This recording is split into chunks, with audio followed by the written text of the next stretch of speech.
오늘 우리에게 주시는 하나님 말씀은 마가복음 1장 35절부터 37절까지 말씀입니다. 우리 함께 한 목소리로 합독해 보겠습니다. 시작. 새벽 아직도 밝기 전에 예수께서 일어나 나가 한적한 곳으로 가사 거기서 기도하시더니 시몬과 및 그와 함께 있는 자들이 예수의 뒤를 따라가 만나서 이르되 모든 사람이 주를 찾나이다. 아멘. 네, 어제 새벽 예배 시작하면서 우리 마가복음 말씀 시작되었는데요. 제가 어제 마가복음 성서의 특징에 관해서 여러분께 언급했었습니다. 제가 말씀드린 특징 중에서도 마가복음의 가장 중요하고 가장 큰 특징을 꼽으라면 이야기의 전개가 빠르다는 겁니다. 모든 스토리의 전개들이 너무나 빠릅니다. 이야기의 전개가 빠른 만큼 예수님의 탄생에 관한 이야기, 또 예수님의 유년기에 관한 이야기는 마가복음 안에서는 전혀 언급이 되지 않습니다. 그러다 보니까 아직 우리는 마가복음 1장을 보고 있는데도 갑작스럽게 예수님의 사역 이야기가 등장하고 있죠. 이것만 보아도 마가복음의 스토리 전개되는 속도가 무척 빠르구나라는 것을 우리는 알 수가 있습니다. 어제 보았던 세례 요한의 이야기가 있었고요.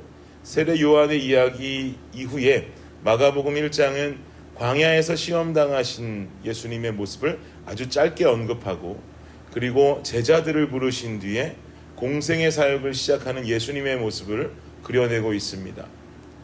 우리가 오늘 읽은 1장 35절 직전에 나온 이야기는 예수님께서 귀신 들린 사람에게서 귀신을 쫓아내고, 또 여러분 잘 아시는 베드로의 장모의 열병을 고치시는 예수님의 이야기가 등장합니다. 그리고는 어떤 상황이 벌어지는가? 마가복음 1장 32절에서 34절 말씀 한번 보십시오. 우리 함께 읽어볼까요? 시작. 저물어 해질 때에 모든 병자와 귀신 들린 자를 예수께 데려오니 온 동네가 그 문 앞에 모였더라. 예수께서 각종 병이 든 많은 사람을 고치시며 많은 귀신을 내쫓으시되 귀신이 자기를 알므로 그 말하는 것을 허락하지 아니하시니라. 아멘. 동네의 모든 병자들과 귀신 들린 자들이 예수님을 찾아서 예수님 앞으로 나옵니다. 그러자 예수님은 자신 앞으로 나온 병자들에게 병을 고쳐주시고, 또 귀신 들린 자들에게서는 귀신을 쫓아내시는 사역들을 하루 종일 감당하시게 되죠. 그야말로 동네에 갑자기 나타난 기적을 일으키는 사람으로 주목받고 있습니다. 인기는 더 올라가고 소문은 퍼져갑니다. 그런데 이어지는 35절 말씀 다시 한번 보십시오. 함께 읽어볼까요? 시작.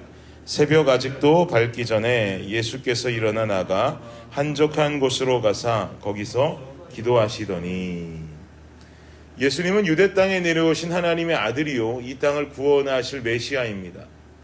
그런데 예수님은 이 땅에 내려오시면서 인간의 육신을 입으시고 인간의 몸에 잉태되셔서 출산함을 통해 이 땅에 오시게 되었습니다.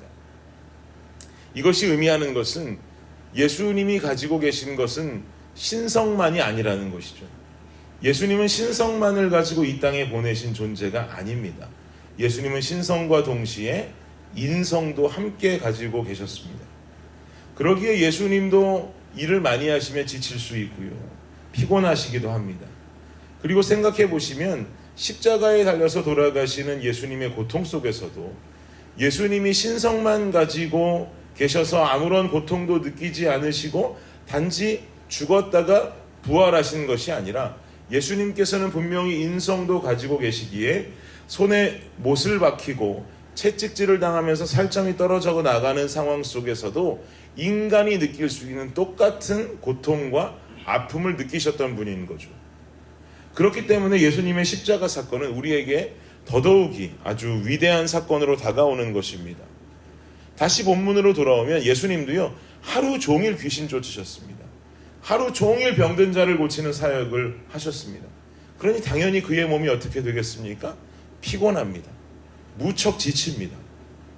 그런데 35절 보니까 새벽 시간, 그것도 아직 밝기도 전인 이른 미명에 예수님은 한적한 곳으로 나오셨습니다. 그리고 그곳에서 뭐 하십니까? 조용히 기도하셨습니다. 이 장면 보면 새벽 예배라고 하는 것은 한국인들의 어떤 토속신앙 속에서 만들어진 예배가 아니라 이미 예수님이 먼저 성경 속에 행하셨던 예배임을 알 수 있습니다. 주님도 새벽에 나왔다고 하지 않습니까? 지친 몸을 이끌고 피곤한 육신을 이끌고 예수님은 한적한 곳에 자리를 잡고 기도하십니다. 왜 그러셨을까요? 저는 예수님이 지금 이 피곤한 몸을 이끌고 지친 몸을 이끌고 한적한 곳에 나오셔서 왜 기도하셨는지에 대한 답을 이어지는 39절 말씀에서 찾을 수가 있습니다. 마가복음 1장 39절 함께 읽겠습니다. 시작. 이에 온 갈릴리에 다니시며 그들의 여러 회당에서 전도하시고 또 귀신들을 내쫓으시더라. 육신은 지쳐 있습니다. 육신은 무척 피곤합니다. 그러나 자신에게 또 앞으로 찾아올 하나님의 사역들을 감당하기 위해서는 기도함 없이 어떤 사역도 행할 수 없다는 것을 우리에게 몸소 보여주고 계시는 것이죠. 하나님과의 대화가 필요하고 하나님께서 부어주시는 충만한 은혜와 에너지가 필요합니다. 그래야 앞으로 다가오고 주어질 사역들을 감당할 수 있는 거죠. 갈릴리로 다니시면서 전도하시고 귀신을 쫓으시고 조금 더 뒷부분을 찾아보면 자신에게 가까이 다가온 나병 환자도 고쳐주십니다. 이 모든 것의 시작에 뭐가 있었습니까? 기도의 시간이 있었던 것이죠. 날이 밝기도 전에 새벽 미명에 한적한 곳에 나오셔서 기도했다라고 하는 기도의 시간이 존재했다라는 것을 마가는 분명하게 기록하고 있습니다. 사랑하는 여러분, 우리 블레싱 교회가 개척되고 3달이 되어 갑니다. 그리고 2024년도가 이미 시작되어 버렸고 이제 우리가 맡은 사역들을 힘있게 해나가야 할 시기에 서 있습니다. 이제 곧 성도님들과 2024년도에 시작하게 될 새로운 사역들, 그리고 또 우리가 지내온 시간들 속에서 우리가 어떻게 행해왔던 것들을 제가 개척 초기에 나눴던 것처럼 여러분들 앞에 다시 한번 나눌 시간을 갖게 될 것입니다. 그리고 우리는 또 한 마음을 품고 2024년도를 열심히 전진하며 나가게 될 것입니다. 그런데요, 저도 오랫동안 부사역자로 이렇게 일해오고 청년부를 담당해서 사역해오면서 절실하게 깨달은 부분이 뭔지 아십니까? 1월엔 누구나 힘이 있습니다.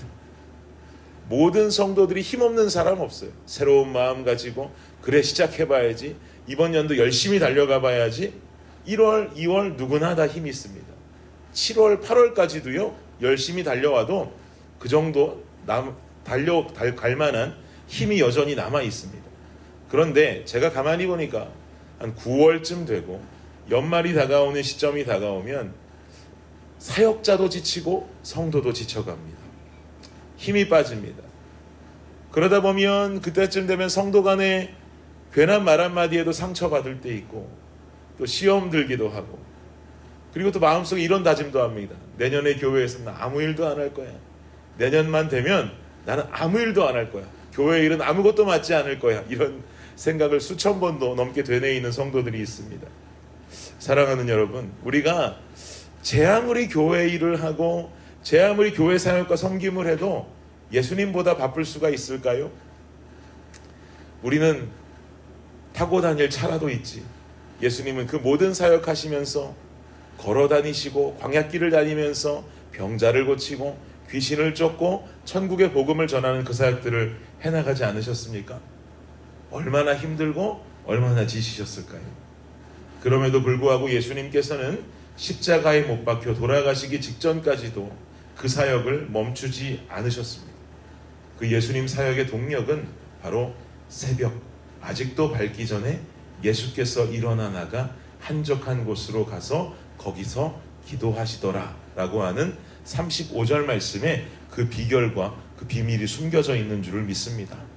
사랑하는 여러분, 우리 기도 없이 사역할 수 없습니다. 교회 사역은요, 잘할 수 있어서 하는 것 아닙니다. 또 할 사람 없어서 하는 것도 아닙니다. 또 내 체력이 누구보다 건강하고 충만해서 밀어붙이는 것 아닙니다. 사역 감당하면서 기도 생활을 꾸준히 병행하겠다라고 하는 결단이 내 마음속에 살아있다면 우리는 어떤 사역이든지 겁없이 달려들어도 됩니다. 그게 가장 중요하기 때문이죠. 그만큼 안전한 방법은 없기 때문입니다. 여러분, 맡겨진 사역 감당하시면서 첫 번째로 기도를 놓치지 마시고 또 우리 모든 교회의 사역들이 성령보다 앞서지 않는 사역이 되기를 원합니다. 그러면 하나님께서 이끌어 가시고 주님께서 행하실 것입니다. 하나님이 행하시는 놀라운 일들을 기쁨과 평안 속에 경험하며 살아갈 수 있는 우리 모든 블레싱 공동체가 되시기를 예수 그리스도의 이름으로 축복합니다. 기도하겠습니다. 하나님 감사합니다. 우리는 무언가 힘이 있으면 할 수 있을 것 같습니다. 능력이 있으면 할 수 있을 것 같습니다. 그러나 힘이 있는 청년이었던 예수님, 그리고 전능하고 완전하신 하나님의 아들인 하나님 되신 그 예수님께서도 새벽 미명에 한적한 곳에 나아가 주님 앞에 기도의 무릎을 꿇었던 그 장면을 우리가 바라보게 됩니다. 우리가 감히 예수님보다 잘났을 수가 있을까요? 우리가 감히 예수님보다 뛰어날 수 있을까요? 하나님, 우리가 무릎 꿇지 아니하고 우리의 사역 감당하겠노라고, 우리가 무릎 꿇지 아니하고 이 블레싱 교회 이끌어 가겠노라고 말하는 교만한 마음을 다 주님 앞에 버리고 회개하게 하여 주옵소서. 그저 주님께 붙들림 받아 있고 주님 뜻을 따라 기도하며 지치고 힘들 때에도 또 기도하며 하나님 붙잡고 이 감당할 수 있는 사역들을 행해 나가는 우리 모든 블레싱 가족들이 되게 하여 주시옵소서. 그리하여서 2024년도가 밝아도 1월부터 12월까지 우리 안에 기쁨과 평안이 사라지지 않는 하나님의 나라, 하나님의 공동체 되게 하여 주시옵소서. 감사합니다. 예수님의 이름으로 기도드립니다. 아멘.